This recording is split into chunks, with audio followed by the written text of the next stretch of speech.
লিল্লাহি তাকবীর, লিল্লাহি তাকবীর।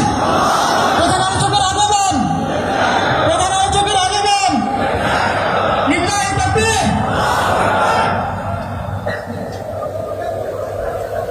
আমরা যদি আল্লাহ রাসূল সাল্লাল্লাহু আলাইহি ওয়া আলিহি ওয়াসাল্লামের জীবনের দিকে একটু খেয়াল করি, তাহলে দেখব যে নবী হওয়ার আগেও কিন্তু আল্লাহ রাসূল সাল্লাল্লাহু আলাইহি ওয়াসাল্লামের এই ক্যারেক্টারিস্টিক্সগুলো ছিল, এই ফিচারগুলো ছিল। উনি মানুষের অনেক কাজে এসেছেন, তিনি মানুষকে সাপোর্ট করতেন, বিপদে তাদের পাশে দাঁড়াতেন, তাই না?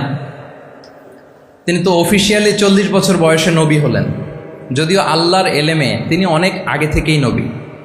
কিন্তু দুনিয়াতে আল্লাহ রাসূল সাল্লাল্লাহু আলাইহি ওয়াসাল্লাম যখন 40 বছর বয়সে উপনীত হলেন, তখনই তো হেরা গুহায় নাজিল হলো, ইকরা বিসমি রাব্বিকাল্লাযী খালাক, read in the name of your lord who has created. এই যে 5টা আয়াত নাজিল হলো, উনি নিয়ে আসলেন, কাঁপতে লাগলেন।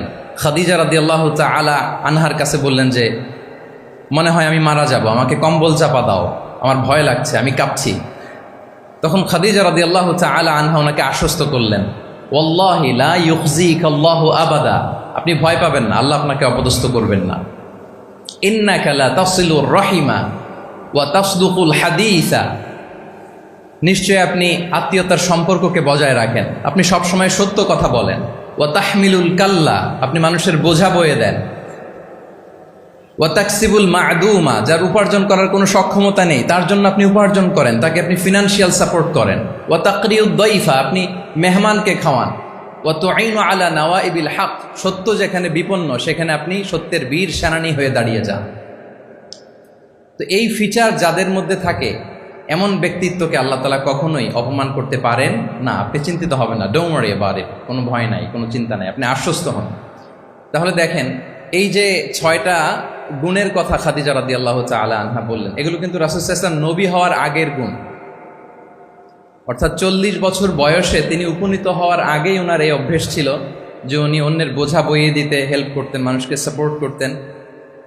যার উপার্জন করার সুযোগ নাই, ক্ষমতা নাই, তাকে তিনি উপার্জন করে দিতেন, মানে তাকে ফিনান্সিয়ালি সাপোর্ট করতেন, মেহমান খাওয়াতেন।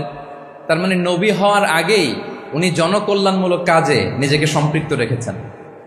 মানুষকে তিনি সাপোর্ট করতেন, মানুষকে হেল্প করতেন, উনি মানুষের কাজে লাগতেন। আর যে মানুষের কাজে লাগে, মানুষের উপকারে আসে, জনকল্যাণমূলক কাজে নিজেকে সম্পৃক্ত রাখে, বাই ডিফল্ট সে নেতা, বাই ডিফল্ট সে কি নেতা হয়ে যায়। তাহলে to serve before to lead, নেতৃত্ব এটা আসলে পজিশনের সাথে সম্পৃক্ত না, ইটস অল অ্যাবাউট ইনফ্লুয়েন্স।